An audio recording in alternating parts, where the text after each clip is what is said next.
Se existe uma crença religiosa que desde a sua origem sempre dignificou a mulher, essa fé é o cristianismo. Diferente do que muita gente acusa o cristianismo aí, é pura desinformação ou leviandade falar que o cristianismo não dignifica a mulher. Então, desde a sua origem, Cristo trouxe dignidade tanto para a mulher como para as crianças. Mesmo o povo eleito judeu, Deus respeitando o momento histórico daquela civilização, mesmo debaixo da orientação do Senhor, a mulher alcançou a dignidade mesmo no cristianismo. Cristo trouxe, resgatou, restaurou a dignidade das mulheres e das crianças. Dentro do povo hebreu, a gente sabe que as mulheres não participavam do censo, não eram contabilizadas como gente. E as crianças, os meninos só eram contabilizados a partir de uma determinada idade, quando conseguiam levantar uma espada. Já pode ir para o campo de batalha, já pode ser utilizado como material bélico, então já pode contabilizar como ser humano. Então a gente só encontra a mulher sendo dignificada no cristianismo. Muito obrigado, Leandro. Então uma leviandade, um atestado de total ignorância acusar a fé cristã de uma postura depreciativa em relação à mulher. Agora, dignificação não elimina as diferenças funcionais entre o homem e mulher. Deus criou tanto o homem como a mulher à sua imagem e semelhança. Então vamos fazer uma recapitulação. Homem e mulher são absolutamente iguais enquanto imagem e semelhança de Deus. Eles são absolutamente iguais nos efeitos que sofreram com a queda. São absolutamente iguais na necessidade, na carência da redenção. São absolutamente iguais quando recebem a redenção em Cristo Jesus, mas possuem funções absolutamente diferentes. Deus criou em momentos diferentes, Deus deu forma diferente. Não sei se vocês já observaram, o homem vem com pendrive e a mulher vem com USB. Então somos diferentes, hormonalmente diferentes, fisicamente diferentes. Então, esse apelo que existe no humanismo presente na nossa sociedade é absolutamente antibíblico quando quer igualar homem e mulher como se fossem totalmente iguais em tudo. Isso não é uma verdade. Nem bíblica, nem biológica, nem fisiológica, não é. Então, a dignificação não elimina as diferenças funcionais entre o homem e mulher. E quando a gente não sabe quais são as diferenças funcionais entre nós, entre homens e mulheres, a gente fica refém da disfunção. A gente fica refém da confusão de não saber. Então foi ideia de Deus fazer a mulher absolutamente diferente do homem. Graças a Deus por isso, né? Eu não ia aguentar todos os seres iguais aos homens. Imagina um mundo cheio de homens, essa é uma tragédia. Então, só para ficar claro para os irmãos, para os homens aqui presentes, hoje nós vamos falar sobre o que é ser mulher biblicamente orientada. Que orientações existem diversas por aí, livros, direções diversas. Hoje a gente vai tratar sobre o que é ser mulher biblicamente orientada. Então, os pressupostos que precisam conduzir o pensamento da gente, o pensamento de uma mulher, e aí aqui estou falando especificamente de mulheres cristãs, de mulheres que tiveram uma experiência redentora com Cristo. Uma palestra dessa, em qualquer outro ambiente, fora do ambiente eclesiástico, é surreal, é nonsense. Eu estava falando com uns irmãos que fizeram antes e depois dizer sim, falar sobre esse assunto, diferenças de gênero, de sexo, no ambiente acadêmico nos dias de hoje, é uma impossibilidade. As pessoas iam perguntar de que caverna saiu aquela criatura ali, né? de que ele estava congelado há quantos séculos, aquele troglodita ali. Então, tudo isso que eu vou falar aqui só tem relevância, só tem coerência para alguém que, de fato, teve um encontro com Cristo e quer viver à luz da orientação da palavra de Deus, entendendo que isso é importante para a vida dela e é importante para o relacionamento dela com Cristo. Então, não são os pressupostos da sala de aula, dos cursinhos e das universidades que vão orientar a vida de uma mulher cristã. Não mesmo. Então, os pressupostos que devem orientar o proceder feminino são Deus criou a mulher à sua imagem e semelhança, as irmãs precisam estar absolutamente conscientes disso, e a projetou para cumprir funções específicas. Tudo que a mulher precisa saber para ser feminina está na Bíblia. Você pode até encontrar outros orientadores, mas tudo que uma mulher cristã precisa saber para ser mulher, para ser feminina, está na Bíblia. Lâmpada para os nossos pés, luz para a vida da gente. Então, a tendência atual da nossa cultura é a luta para igualar homens e mulheres, e desconstruir todas as diferenças. Só que isso é um equívoco. O pensamento humanista tenta desconstruir, tenta até falar agora sobre a questão, equalizar os gêneros, até na porta dos banheiros, né? Acabar com isso. Só que qual é a consequência social disso? O mundo não consegue enxergar que até isso é um equívoco. Somos tão diferentes que a própria sociedade se viu obrigada a fazer leis específicas para as mulheres. O que é a Lei Maria da Penha? Uma lei específica para proteger a mulher. É a sociedade assumindo que mulher é diferente do homem. Tem demandas diferentes, tem situações diferentes, tem carências diferentes. Então, a consequência social dessa desconstrução que a gente vive enquanto sociedade é o aumento do número de divórcios. Né? Se eu não sei como é que eu funciono nas minhas relações, dentro do casamento, isso fica exacerbado. A disfunção fica exacerbada. Então, aumenta o número de divórcios, aumenta o número fenomenal de relacionamentos homoafetivos, porque se eu não consigo ter saúde num relacionamento heteroafetivo, deve ser porque eu sou homoafetivo, aí aumenta o número de relacionamentos homoafetivos, aumenta o número de suicídios entre jovens, porque eu não sei mais se eu sou XX, se eu sou XY, se eu sou XYZ, e aí eu entro no processo de confusão, de desconstrução, que me leva a crises terríveis, a tragédias terríveis. E pior, com toda essa desconstrução, hoje a gente já encontra nos Estados Unidos e em outros países, pessoas lutando para a aceitação do sexo de adultos com crianças. Eles não aceitam mais serem chamados de pedófilos. Já existem projetos de lei, já existe um ativismo, uma mobilização politizada no sentido de se reconhecer e de se aceitar a sexualidade entre adultos e crianças. Então, é outra manifestação de amor. Então, quando eu não sei como funcionar dentro do propósito do meu Criador, eu vivo em confusão. Guardem isso. Só Jesus é o centro de equilíbrio do universo. Só Jesus Cristo é o centro de equilíbrio do universo. Em Jesus, mesmo que você não leia, você não sabe nada de Bíblia, mas se você está buscando ser um imitador de Cristo, você vai receber equilíbrio. Você vai ser reorientado. As suas emoções, as suas definições, as suas funções vão ser equilibradas em Cristo. Então, Jesus é o centro de equilíbrio do universo. Qualquer coisa que seja feita sem que Jesus seja o centro é tragédia, meus irmãos. Qualquer coisa, pensa em alguma coisa feita sem Jesus. Política. Coisa light. Sem Jesus, tragédia. É tragédia. Independe se você é de esquerda, de direita, se é ambidestro. Sem Jesus, é falácia. Por quê? As pessoas não contam com o elemento devastador que é o pecado. Aonde o pecado entra, ele destrói tudo. Então, por melhores que sejam as intenções, as ideologias políticas, sem Jesus, é tragédia. Então, a economia sem Jesus, tragédia. A gente vê as pessoas sendo exploradas, um capitalismo selvagem, né, explorando, consumindo tudo. Qualquer setor da vida humana, sem Jesus, é desequilíbrio.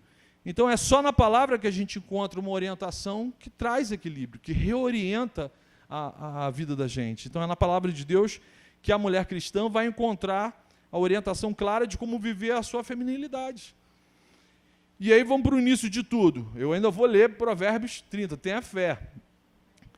Gênesis 2, versículo 18, você não precisa abrir não, só vou falar para você. Início de tudo, Deus criou o homem está lá acordando, Deus olha para ele, obra acabada, não aconteceu a queda, estou falando de Gênesis 2, Deus olha o homem e fala para registro o seguinte: não é bom que o homem viva só. Então, Deus olha antes da queda, criação ali consumada, ele fala, não é bom que o homem viva só, vou fazer para ele uma auxiliadora que lhe seja idônea. Essa expressão auxiliadora é a mesma expressão utilizada por Deus para a função do Espírito Santo. Então, essa palavra auxiliadora é a mesma função, é a mesma palavra que Jesus utiliza quando fala sobre a função do Espírito Santo. Idônea. Idônea significa próprio para alguma coisa, conveniente, adequado. Então, Deus cria a mulher para fazer o homem uma criatura adequada, para fazer o homem funcionar de forma conveniente. Então, a mulher foi criada para fazer o homem dar certo, funcionar de forma conveniente. A mulher é a ação graciosa de Deus na vida do homem. Então, Deus cria a mulher e o homem para viverem juntos. É o plano A da parte de Deus. A mulher foi criada com o propósito de exibir graça de Deus na vida do homem. E já acharam, conseguiram dar uma luz aqui. Mas agora eu não vou para lá. Então Deus ordena ao homem, depois a gente vê isso em Efésios 5, Paulo falando sobre isso, Deus ordena o homem amar a sua esposa assim como Cristo ama a sua igreja. Então, um ensinamento para a gente: se amor fosse fácil, não ia ser utilizado no imperativo. Deus está mandando, Deus está dando uma ordem da pessoa, do homem amar a sua esposa, porque a nossa inclinação natural é a gente só amar a si mesmo. Amar o próximo não é uma inclinação natural. Amar ao próximo tem que ser um imperativo, tem que ser uma ordem. Então, a mulher foi criada com essa metáfora de ser a noiva de Cristo, e o homem foi criado para ser a metáfora de Cristo, cabeça da igreja. Então, quando a gente fala de submissão feminina, dentro do cristianismo, é absolutamente light. Porque a mulher vai se submeter à missão do seu marido, se ele a amar como Cristo ama a igreja. Submissão é funcional. Submissão é, se o meu marido me ama como Cristo ama a igreja a ponto de dar a sua vida por mim, eu não vou ter dificuldade de estar debaixo da mesma missão dele. E aí a missão do marido eu vou falar mês que vem, tá? Maridos, se preparem. A missão do homem eu vou falar com vocês no próximo encontro do Papo Família. Mas a missão da mulher é estar sob a missão desse marido, é fazer esse marido dar certo, fazer a missão desse marido dar certo, se ele a amar como Cristo ama a igreja, a ponto de dar a sua vida. Se eu não estou funcionando como Cristo, como é que eu vou me submeter a alguém que não está funcionando? Está vendo? Aí o ajuste disso a gente vê depois como é que faz o ajuste dessa parada. Hoje eu quero falar sobre mulher, mas estou fazendo essa introdução de 2 horas, só para a gente entrar aquecido no assunto. E aí, dentro da palavra de Deus, a gente encontra vários trechos, tanto no Antigo como no Novo Testamento, com lições e com apontamentos, com princípios reguladores da caminhada feminina, da postura feminina, de como ser mulher, de como exercer a vida matrimonial, de como exercer cidadania, de como exercer o mandato cultural. Uma outra coisa importante que eu até então não havia falado: homem e mulher são absolutamente iguais no que diz respeito ao mandato cultural. Cresçam, multipliquem e dominem a terra. Esse dominar, subjugar a terra, é o que na teologia a gente chama de mandato cultural. Então, a mulher pode ser presidente de uma nação, desde que não seja, não repito o trabalho a mulher pode ser presidente de uma nação, mas dentro da sua casa, ela vai ser a auxiliadora do seu marido, ela não vai ser presidente da sua casa, ela vai ser a auxiliadora do seu marido. Então, o Provérbio 31 é um trecho da Bíblia que, assim, traz com profundidade um esboço literário completo sobre a feminilidade cristã. Por isso que deu escolher Provérbio 31 para a gente falar sobre esse assunto. Tem vários textos no Novo Testamento, Efésios, Pedro, epístolas de Pedro, que falam sobre isso. Mas Provérbio 31 é um apanhado assim fabuloso para a gente conversar. Aí alguém pode até falar, né, os meus alunos de teologia podem até falar, poxa, mas Provérbio é um livro poético. O professor lá em teologia fala que livro poético não pode ser normativo, não pode ser utilizado. Então, de fato, o Provérbio é um livro poético, não é um livro para a gente dogmatizar alguma coisa. Só que em toda a Bíblia a gente encontra lições, a gente encontra apontamentos, orientações. Então, nesse provérbio, que faz parte de uma poesia, de um livro poético, a gente encontra uma orientação dentro de uma poesia que o único risco que você corre se colocar em prática é ser abençoado e abençoar alguém. Então, se você ler isso aqui e chegar à conclusão que isso é legal, é bênção para a sua vida, o único risco que você corre de viver essas orientações é de você ser bênção onde Deus te colocar, de abençoar outras pessoas e ser abençoado. Tá? Então, vou fazer a leitura. Ó, eu estou lendo essa revistinha aqui, que é a apostila do Antes e Depois de Dizer Sim, só para mostrar para vocês que essa palestra eu compartilho com os noivos, com os casados que participam lá do Antes e Depois de Dizer Sim. Só que é uma orientação importante tanto para a mulher solteira como para a mulher casada. A mulher solteira já vai entendendo assim, o que Deus espera de mim. Eu já posso ser bênção vivendo dessa maneira dentro da minha casa, dentro do meu trabalho, dentro do meu mandato cultural. Então, Provérbio 31, a partir do verso 10. Uma esposa exemplar, feliz quem a encontrar, é muito mais valiosa que os rubis.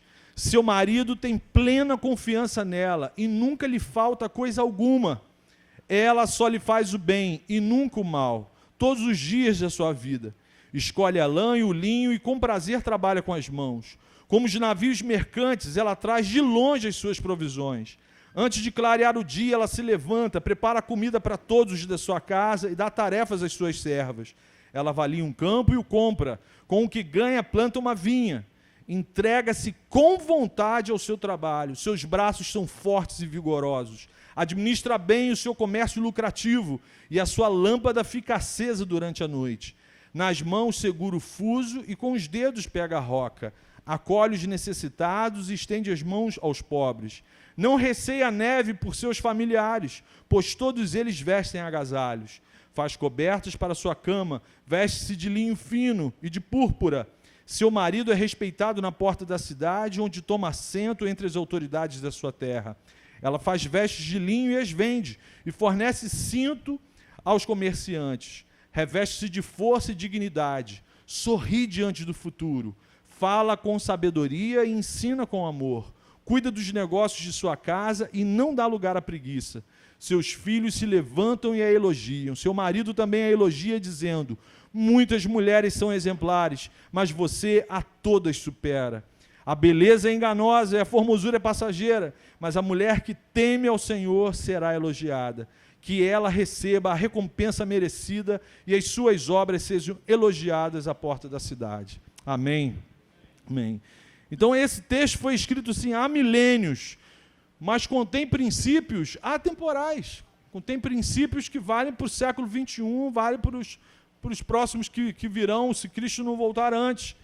E a gente encontra aqui nesses versículos pelo menos 11 princípios que destacam características importantes na vida de uma mulher biblicamente orientada e formada à imagem e semelhança do seu Criador. Então, o primeiro princípio que eu quero destacar com vocês: a mulher biblicamente orientada vai viver a sua feminilidade de forma plena, sendo exemplar, sendo exemplo para as pessoas que estão à sua volta. O que diz aí no verso 10? Uma esposa exemplar, feliz quem a encontrar, é muito mais valiosa que os rubis. Então, o apontamento aqui, o princípio revelado, é que o caráter, o exemplo que ela transmite é mais valioso do que bens materiais. E é algo que o texto deixa claro que as pessoas são benditas, são felizes quem encontrar alguém, uma mulher que seja um exemplo de vida, de caráter. Então está falando sobre valores que apontam uma referência. E aqui é importante destacar: todos os textos bíblicos vão apontar, e esse aqui, Provérbio, não foge à regra, vão sempre apontar para uma referência de uma mulher casada. Por quê? É o plano A. Deus criou homem e criou mulher para se casarem. Veio a queda e aí entrou o plano B. Mas o plano A, o plano original, que Deus sempre quis, é que o homem tivesse associado a uma mulher associada a um homem. Deus fez homem e mulher para crescerem e se multiplicarem. Então, por isso que a gente vai sempre ver esses apontamentos associados, dando orientação sempre para a questão matrimonial. Mas esses princípios são válidos tanto para uma mulher casada como para uma mulher solteira. Então, o primeiro princípio é isso. Sendo exemplar, uma mulher vai exercer a sua função, o seu mandato de feminilidade com plenitude. Ela se torna um exemplo de honestidade, de amabilidade, um caráter digno de louvor a ponto de ser considerado um exemplo. Uma mulher exemplar é mais valiosa do que pedras preciosas. É isso que traz aqui. Segundo princípio, a mulher cristã, sendo um exemplo, sendo virtuosa, sendo valiosa, ela acaba se tornando alguém confiável. O que diz aí no versículo 11 e 12? Seu marido tem plena confiança nela. É um exemplo. O seu caráter é extremamente valioso. Ela não só inspira confiança, mas é de fato alguém confiável. Versículo 12, ela só lhe faz o bem. Daí veio aquele hino, ela me faz tão bem. Horrível, horrível. Alguém gostou, glória a Deus. Alguém foi abençoado, Jesus. Então ela se torna uma pessoa confiável. Esse é um princípio que uma mulher biblicamente orientada precisa guardar, precisa prestar atenção nisso. Eu sou uma mulher confiável. Eu sou alguém que inspira confiança, as pessoas podem confiar em mim. Isso aponta para a questão da honestidade, para a justiça, para a sua lealdade, para a sua integridade. Então são lições, são apontamentos que deveriam ser inegociáveis na vida de alguém que está andando com Jesus. Eu sou uma mulher íntegra, honesta, justa, leal. Então, o fruto de confiança, o resultado de alguém confiável é entendimento e paz. Se eu confio na minha mulher, isso gera o que no meu relacionamento? Paz. Entendimento. Né? A primeira coisa para ter um ambiente pacificado é ter confiança. Se eu não confio em quem está andando comigo, com certeza eu não vou viver em paz. E o fruto da confiança, além da paz, da simpatia, de um ambiente simpático, é um espírito dócil. Alguém confiável é alguém com um espírito dócil. Não é que, eu não estou falando de alguém abobalhado, né, que não seja firme na hora que precisa ser firme, mas que tenha um espírito dócil, que não tenha um espírito beligerante a todo momento. Você vai falar com a pessoa, sabe aquelas pessoas, eu sei que aqui não tem ninguém assim, mas você vai falar com ela, parece que ela está sempre brigando com alguém, ela olha para a sombra e começa a brigar com a sombra. Então, não é para ser assim. Não é para ser assim.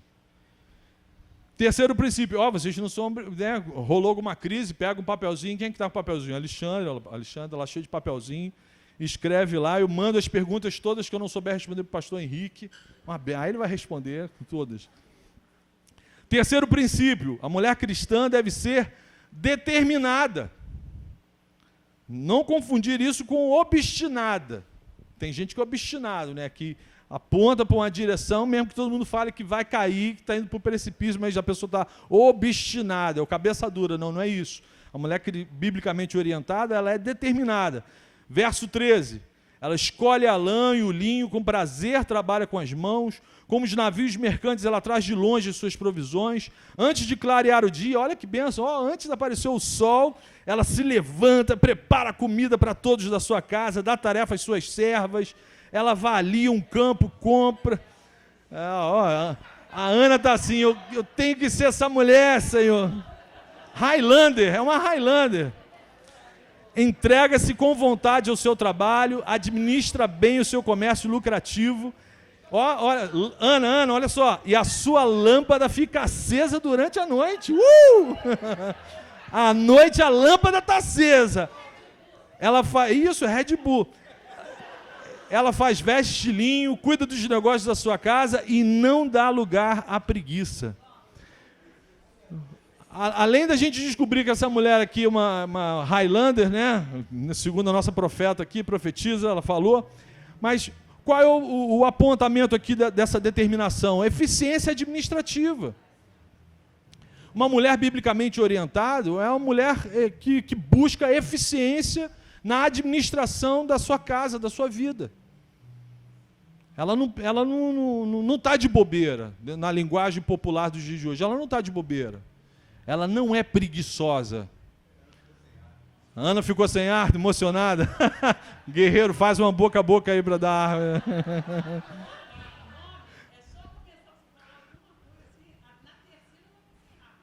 O homem não consegue. Não, você vai ver, mês que vem, a gente vai se lançar no processo de jejum aqui, mês que vem eles vão conseguir ouvir. Calma, ainda vai chegar lá, ó.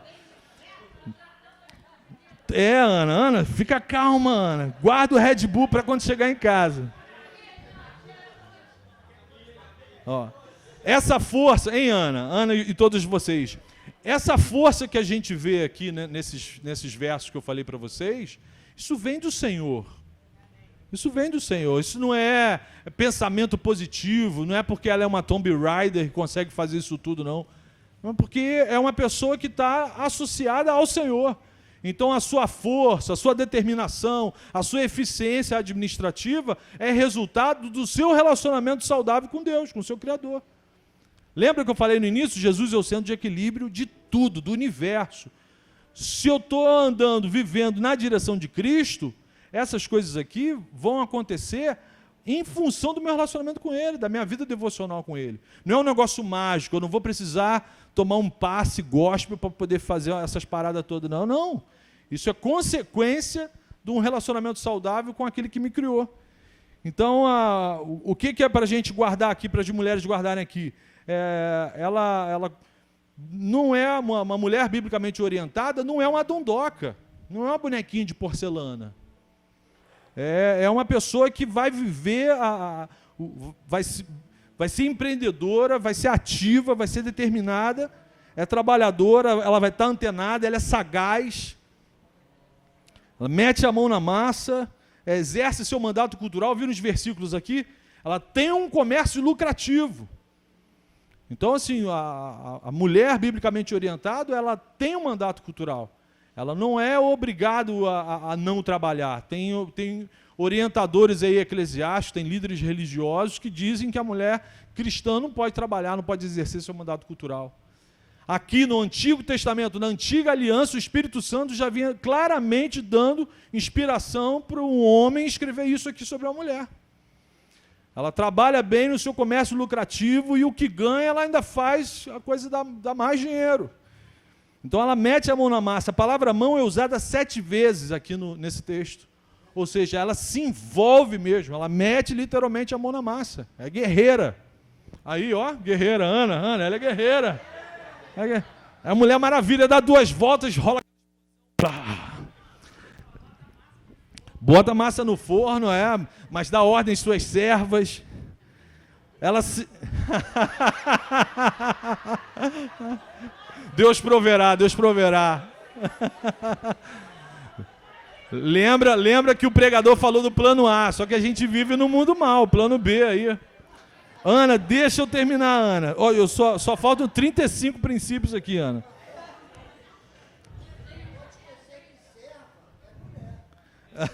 Você vai arrumar confusão, hein, rapaz?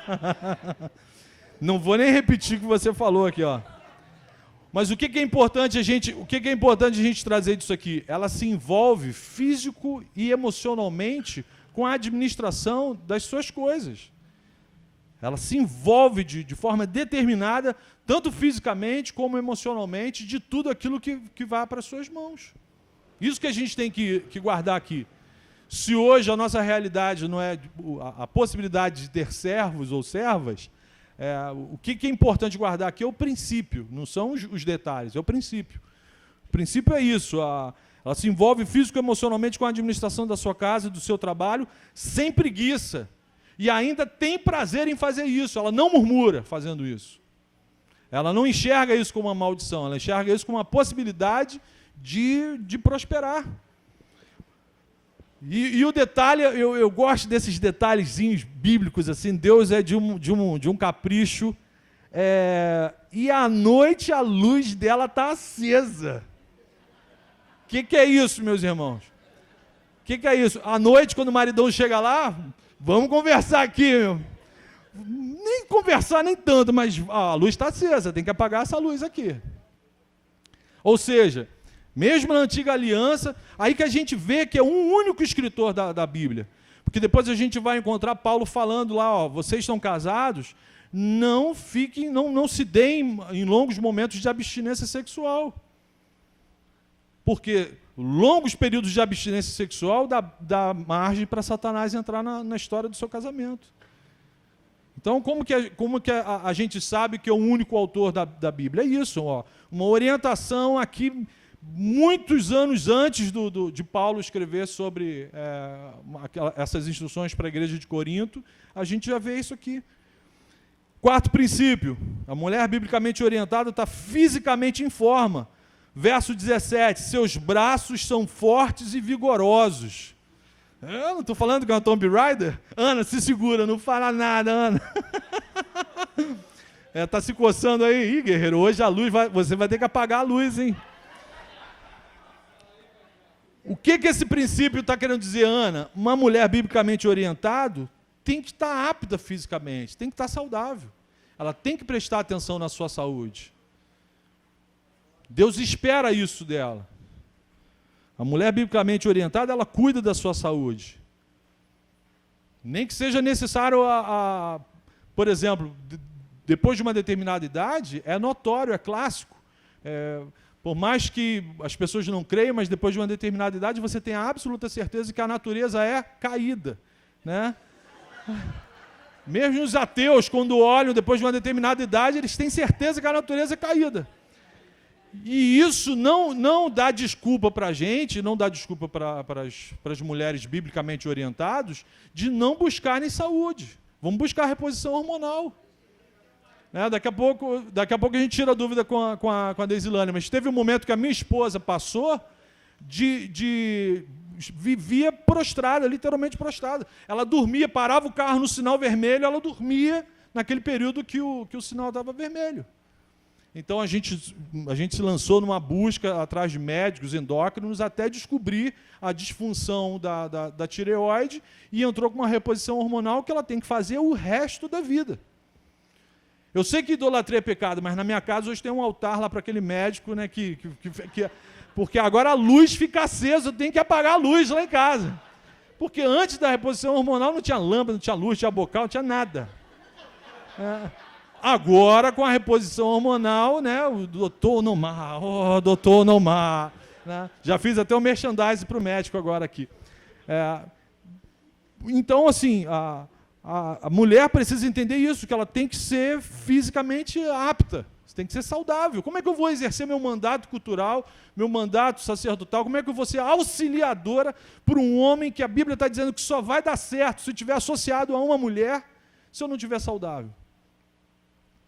Então, isso é importante. É difícil, meus irmãos, depois da queda é tudo difícil. Por isso que a gente não faz nada sozinho. Se o Espírito Santo não estiver ajudando a gente não consegue fazer nada, quanto mais ter saúde. Mas, o que o princípio está apontando para a gente? As irmãs, nós, todo mundo que recebe o templo do Espírito Santo tem que buscar o cuidado com a sua saúde. Tem que estar apto, tem que estar saudável. Isso não significa que vai se tornar escravo dessa ditadura da beleza física que tem aqui nos dias de hoje, nessa sociedade humanista, não é isso. Mas a mulher biblicamente orientada, ela exerce a sua feminilidade priorizando o seu caráter e a sua saúde. Ela vai aprender a dosar o tempo, a separar o tempo para cuidar da sua integridade, do seu caráter e da sua saúde. Ela não pode negligenciar uma coisa em função de outra. Eu tenho que ser uma excelente mãe, e aí eu não cuido mais da minha saúde, não cuido mais da sexualidade do meu casamento. Não. Se tiver que deixar o menino lá com a fralda cheia de adubo, deixa ele lá cheio de adubo. Mas apaga a luz, né? Faça com que o seu marido apague a luz. Enfim, tem que saber dosar, tem que saber equilibrar. Tem que saber exercer, por exemplo, a sua sexualidade de forma plena com o seu marido. E a solteira tem que saber que ela tem o templo do Espírito Santo e não pode ser nem a solteira nem a casada tropeço para ninguém em função da sua integridade física, da sua beleza física, da sua exuberância, né? Temos que são verão, temos que são outono, temos que são, né, vai verão, vem primavera, vai outono, mas não pode ser pedra de tropeço para ninguém.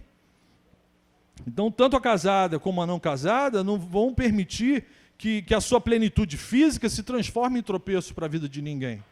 Ela sabe que o seu corpo é templo do Espírito Santo, por isso ela vai equilibrar. Cuidado com o trabalho, cuidado com a saúde, sem se tornar escrava da forma física. A Bíblia está falando aqui sobre a aptidão física, sobre estar saudável, não sobre estar escrava de uma ditadura que a gente sabe que a natureza é caída. Então, por mais que você faça, a gravidade não perdoa. Enfim, vamos sair desse princípio aqui. Quinto princípio. O guerreiro falou ali, amém. Amém. Quinto princípio, a mulher biblicamente orientada é econômica. Eu pensei que vocês fossem falar aleluia, glória a Deus, não. Os homens não vão falar aleluia. Quinto princípio, a mulher biblicamente orientada, vou falar de novo, para gravar ali, ó. É econômica. Amém? A Bíblia não é contra a mulher que trabalha, mas a Bíblia também não faz apologia ao desperdício. Versículo 18. Administra bem o seu comércio lucrativo. Então, quem administra bem sabe economizar. Por ser uma boa administradora, isso já lhe faz ser econômica. Tá implícito. Se eu sou uma mulher que administro bem, que eu exerço a mordomia, se eu sei que tudo que eu tenho, tudo que chega às minhas mãos é do meu Deus, é do meu Senhor, e eu administro isso bem, com certeza a coisa estica. A coisa dura mais tempo do que normalmente duraria.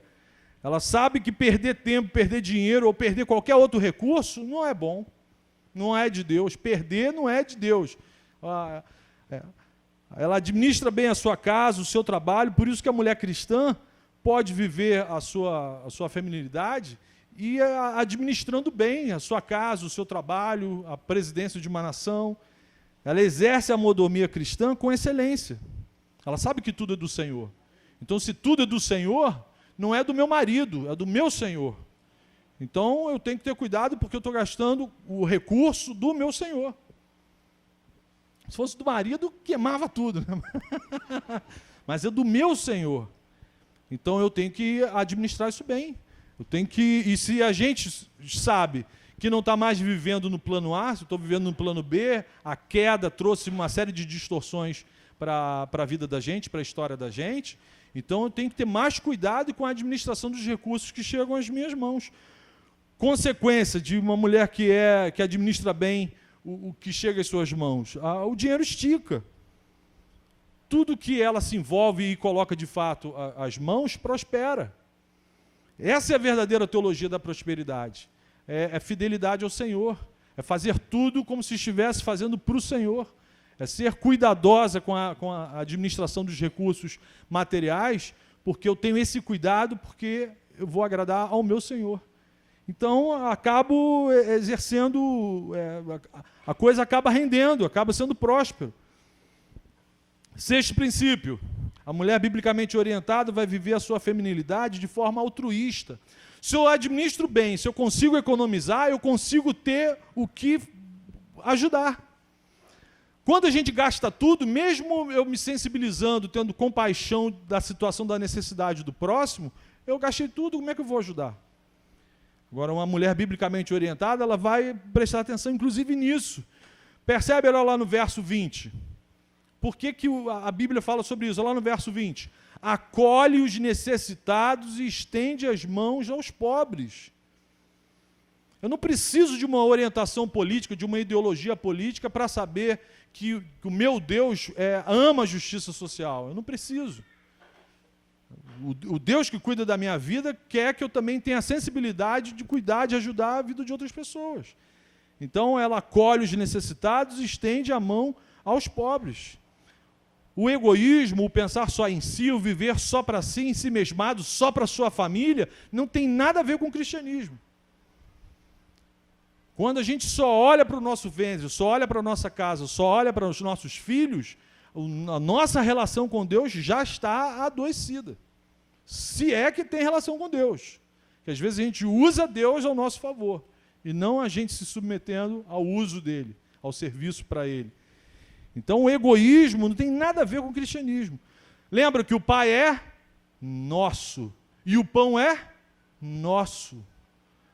Então, Pai nosso que está nos céus, dá o pão nosso de cada dia. Então, a mulher biblicamente orientada, ela presta atenção nisso. Ela é sensível ao que está acontecendo à sua volta.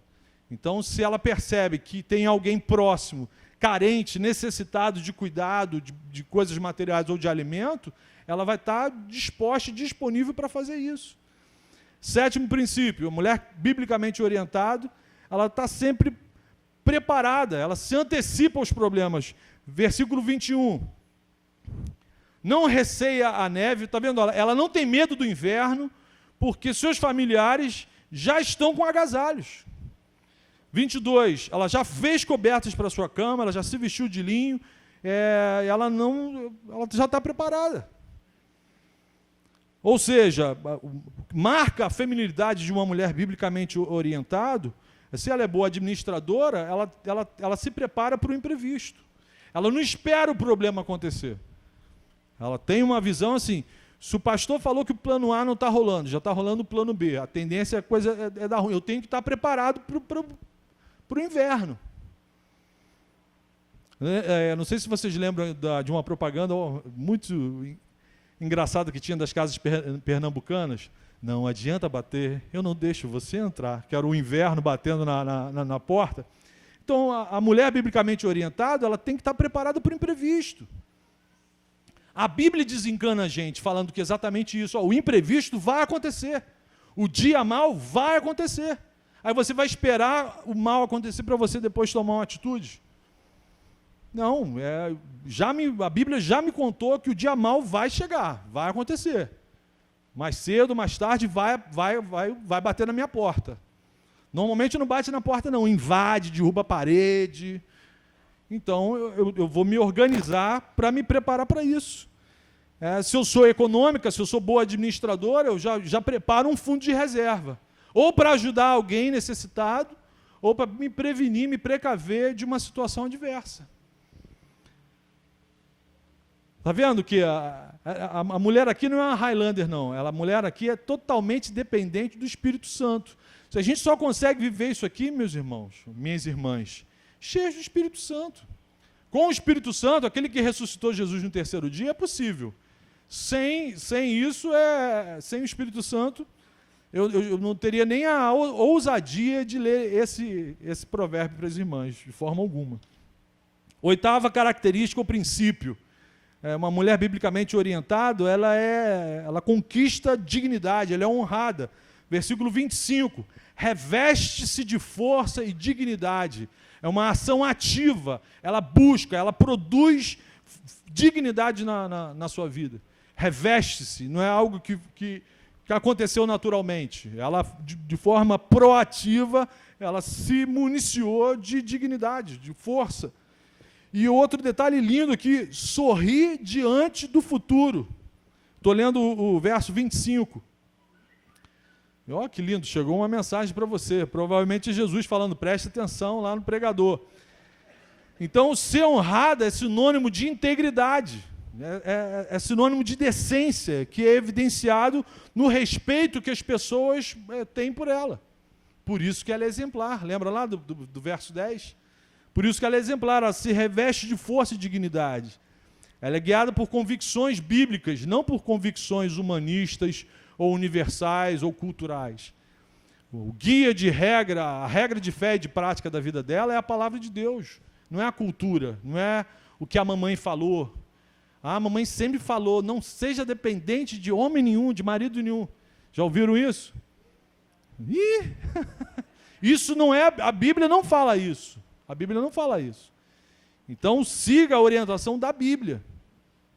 Se a Bíblia fala que é para você ser auxiliador idôneo do seu marido, ninguém tem que ficar com medo de, eu sou dependente de Deus. Meu marido não me dá oxigênio. Eu sou dependente do Senhor. Bota no papelzinho aí depois. Eu sou dependente do Senhor. Então, a mulher não precisa acatar nenhuma orientação da família, dos vizinhos, dos amigos, se isso não tiver eco, se não encontrar eco com a autoridade da palavra de Deus. Então, ela se reveste de força e dignidade e sorri diante do futuro. Por que ela sorri diante do futuro? É esquizofrênica? Tem alguma patologia psiquiátrica instalada nela? Não. Ela sabe que o Redentor dela é vivo, ela sabe quem é o Deus que cuida dela.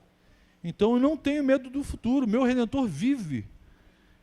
Isso aqui não é um desrespeito, ela não está zombando do futuro. É sorriso de paz. Ela sorri diante do futuro porque ela sabe que a vida dela está nas mãos do seu Senhor. Então é maravilhoso esses detalhes, esse preciosismo do Senhor quando Ele expõe esses princípios para a gente. E só encontra esses princípios quem se lança em estudar realmente a sua palavra. A gente passa batido, né? São 3 palavrinhas, então às vezes a gente nem percebe a preciosidade disso, mas ela não adquiriu dignidade perante o mundo porque ela se tornou feminista. Não, ela é honrada porque ela teme, ama e obedece ao seu Senhor. 9º princípio, a gente vê aqui no versículo 26, a mulher biblicamente orientada, ela é prudente no falar. Ela tem cuidado com esse órgão pequenininho, mas com poder de abençoar ou de destruir, absolutamente inquestionável. Versículo 26, fala com sabedoria e ensina com amor. Então, o princípio da prudência apontado aqui no versículo 26 é na direção da sabedoria ao falar. Então, uma mulher biblicamente orientada, ela tem cuidado com as possíveis consequências do uso da língua. Gentileza e compaixão devem caracterizar a feminilidade de uma mulher biblicamente orientada. Mas justamente por eu ser do meu Senhor, por eu ser serva do meu Senhor, tudo que eu vou fazer com o meu corpo, com o meu falar, com qualquer coisa, vai trazer crescimento, é algo louvável, vai edificar a vida de alguém. O que eu vou falar nos meus relacionamentos edifica? Meus irmãos, prudência não é pecado. Então, vigia antes de falar. Ouça, Tiago fala, ouça bem e seja tardio no falar. Demore para falar. O provérbio diz que até o tolo se faz de sábio quando se cala. Então, antes de você sair falando qualquer coisa, primeiro faz aquela cara de intelectual. E não vai falar nada, não? Você está orando, você está contando até 50, você está com vontade de voar na jugular da pessoa. Mas você sabe que aquilo não vai trazer a alegria ao Espírito Santo. Então, você... Não deixa ela ver o pé, né? Que normalmente o pé fica... Não, mas tem que ser prudente ao falar. Uma mulher biblicamente orientada, ela tem que se perguntar antes de abrir a boquinha, né? Cuidado, boquinha com o que fala. E hoje a gente tem visto isso, né? Nos noticiários. Olha como que as pessoas são reféns daquilo que falam. Né? Algumas pessoas têm as suas ligações gravadas, mas todos nós sabemos que Deus sabe aquilo que a gente vai falar antes de vir a nossa boca. Então Deus tem gravação de tudo que a gente fala. Graças a Deus Ele não bota no Jornal Nacional, senão ia ser uma bagunça maneira, hein? Obrigado, Senhor. Só que Ele ouve todas as nossas falas, todas as nossas digitações antes de sair da nossa boquinha. Então, irmãs, antes de falar, tem que se perguntar, o que eu vou falar é algo bom? É amável? É digno de louvor? Edifica? É necessário? Eu tenho realmente que falar agora, nesse momento? É necessário? É verdade ou é fofoca? É verdade distorcida? Às vezes é verdade, só que é distorcido. Então, a prudência não é pecado, pelo contrário. Né? É melhor se fazer de sábio e se calar do que falar e tirar a dúvida da outra pessoa. Né? 10ª característica. Então, a prudência ao falar acaba levando essa mulher a se tornar amável. Se eu sou prudente na minha fala, se eu sou prudente no meu cuidado ao falar, eu acabo me tornando uma pessoa amável. É consequência natural de alguém que é prudente. Se eu tenho cuidado na minha forma de me relacionar com o meu próximo, de falar com as pessoas, eu acabo me tornando, por consequência, uma pessoa amável. É maravilhoso andar com pessoas amáveis. Com pessoas que, quando falam, você não tem a sensação que elas estão tentando te matar. Né? Tem pessoas que não precisam nem andar armada, é só falar. Então é maravilhoso quando essas pessoas que falam são amáveis. E isso faz bem para quem está perto. Então é maravilhoso andar na companhia de gente assim. Olha o que diz lá no verso 28. Seus filhos se levantam e a elogiam, seu marido também a elogia, dizendo: muitas mulheres são exemplares, mas você a todas supera. Aí vai apagar a luz hoje à noite. Tá vendo?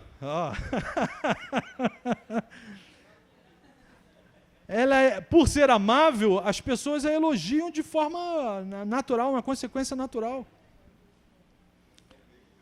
Tão meiga, né? Meiga. Tem que ser meiga, tem que ser meiga. Ela faz questão de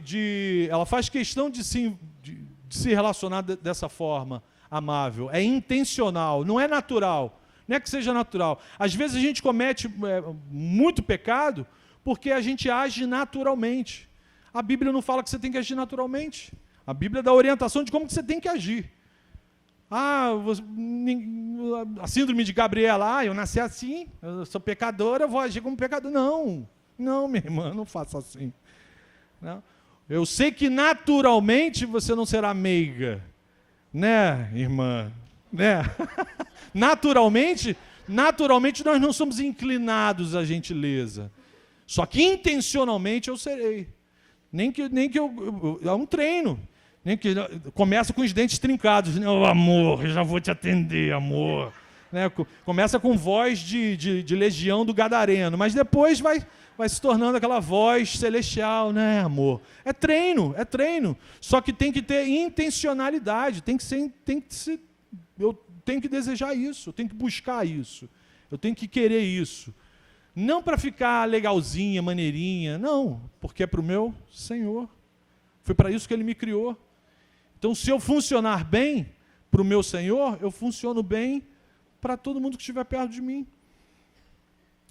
11º princípio e o final de todos, né, para o alívio de alguns aqui, é o princípio do temor a Deus. Tudo que eu estou falando aqui só tem sentido e só tem funcionalidade, só acontece se de fato essa mulher biblicamente orientada for temente a Deus. Nada funciona na nossa vida se não tiver o temor. Temor ao Senhor é o princípio da sabedoria. Então você quer saber viver, quer aprender a viver de forma justa, digna, equilibrada, seja temente ao Senhor. Então temer ao Senhor é buscar viver a vontade dEle para a minha vida. Isso já é um indício de temor. Né? Não é de pavor, não é de medo, mas é de temor, de vontade de agradar. O segredo de tudo é ser temente ao Senhor.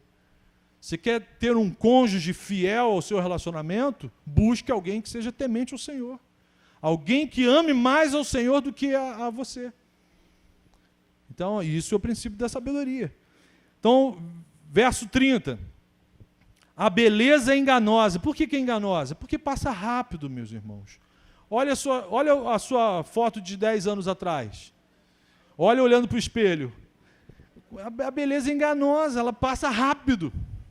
Muito rápido. E a formosura é passageira. Mas a mulher que teme ao Senhor será elogiada. Amém? Mesmo que a beleza passe, mesmo que a formosura passe, a dignidade ela vai continuar sendo honrada. Então a mulher que ama o seu Senhor, o seu Salvador, ela sabe que Jesus é o ponto de equilíbrio da sua vida. E esse temor faz com que ela seja honrada e elogiada, independente do tempo. O segredo de tudo na vida do cristão é a sua devoção a Cristo, é a sua devocional. Se o meu relacionamento com Cristo estiver saudável, isso aqui que ele criou para a vida da mulher vai funcionar, vai acontecer naturalmente. Eu não vou ficar com uma listinha de coisas coladas na parede. Hoje eu acho que até deveria, né? Depois pega a gravação, faz a anotação, cola na geladeira, no espelho, no armário, na luz do quarto, até isso se tornar algo absolutamente natural. Enquanto não é natural, tem que ser intencional. Mas é tudo resultado de vida devocional. Se eu tenho uma vida devocional saudável com o Senhor Jesus, essas coisas vão acontecer. A recompensa, conclusão, versículo 31. Que ela receba a recompensa merecida e as suas obras sejam elogiadas à porta da cidade. O que esse verso revela aqui? Que uma mulher biblicamente orientada, ela vai ser louvada por todos que a conhecem. Começando pelos de casa, se ela é casada, pelo marido, pelos filhos, e se ainda não é, pelos seus familiares, irmãos da célula, pela igreja. Ela vai ser honrada porque ela é temente ao Senhor. E o Senhor Jesus promete bênçãos para essa vida e para a eternidade. Então ele fala para os seus discípulos, quem passa a viver, carrega a sua cruz, nega a si mesmo, vai ser abençoado hoje, agora e eternamente. Nenhuma coisa só para daqui, não tem esse papo transcendental que eu só vou desfrutar de plenitude só na glória, não. Isso é mais uma beleza do cristianismo. Eu sou desafiado a viver o reino, a plenitude do reino hoje, eu não tenho que esperar.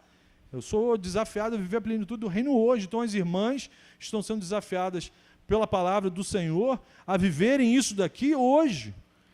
Mateus 6,33, o Senhor Jesus diz, se vocês buscarem o meu reino e a minha justiça em primeiro lugar na vida de vocês, qual é a consequência? Todas as coisas serão acrescentadas. O que significa todas? Todas.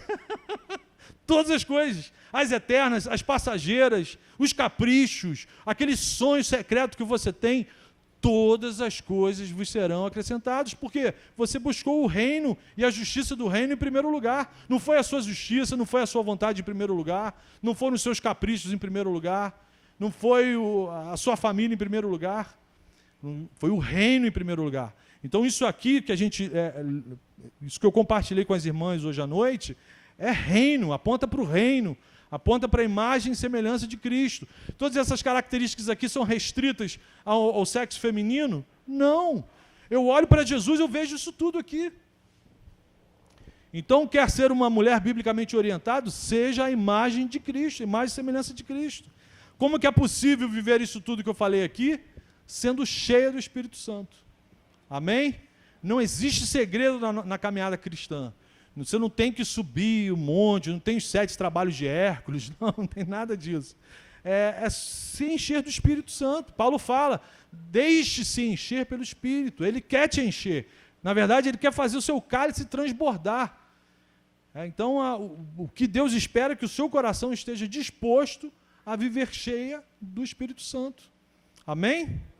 O desafio é emocionante, mas se não tivesse emoção, qual a graça de ser cristão? Tem que ser emocionante, com emoção fica tudo melhor.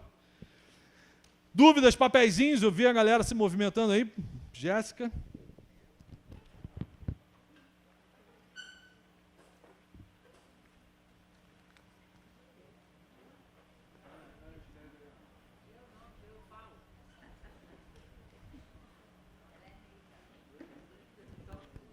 Alguém aqui falando sobre a questão do trabalho feminino, deve ter escrito isso aqui antes de eu ter falado o que eu falei aqui. Acho importante a mulher trabalhar fora, pois isso a liberta em relação à dependência total do homem. Gente, isso aqui é pensamento humanista, não é pensamento bíblico. Não existe problema nenhum, por exemplo, eu sou totalmente dependente de Cristo, isso é ruim para mim? Não, isso é salvador. Se eu não sou totalmente dependente de Cristo, eu sou refém do meu próprio mau caminho. Então, se uma mulher é totalmente dependente de uma pessoa que a ama como Cristo ama a igreja, qual o problema nisso? Qual o problema nisso? O problema é, você casou com alguém que ama mais Jesus do que você? Esse é o problema. Isso é um problema.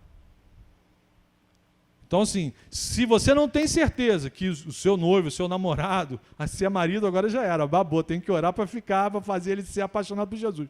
Mas, assim, o importante aqui não é ter medo da dependência. O importante aqui é saber, essa pessoa com quem eu vou me relacionar, até que a morte me separe dessa pessoa, ama mais a Jesus do que a mim? Se amar mais a Jesus do que a mim, pô, vai ser maravilhoso ser dependente dessa criatura. Então não tem esse negócio. É importante a mulher trabalhar fora, não por causa desse motivo, mas por motivo do mandato cultural, de exercer seu mandato cultural, de ampliar a sua ação de evangelismo, sabendo que na maternidade ela tem outra prioridade. A prioridade é o meu primeiro ministério. Meu primeiro ministério é a minha casa, é a minha família. Então nasceu o bacurauzinho lá, a herança do Senhor, então tem que movimentar a sua agenda para priorizar o seu ministério. Então eu vejo assim, pessoas, irmãs equivocadas, que não abrem mão do seu mandato cultural e aí deixa o circo pegar fogo em casa. Isso é pecado, isso é um equívoco. Então o problema não é ser dependente do marido, o problema é, esse meu marido é amante de Jesus? Ele tem uma vida devocional saudável, ele ama Jesus? Se ele for apaixonado por Jesus, não tem problema não. Deixa eu ver se tem mais alguma coisa aqui.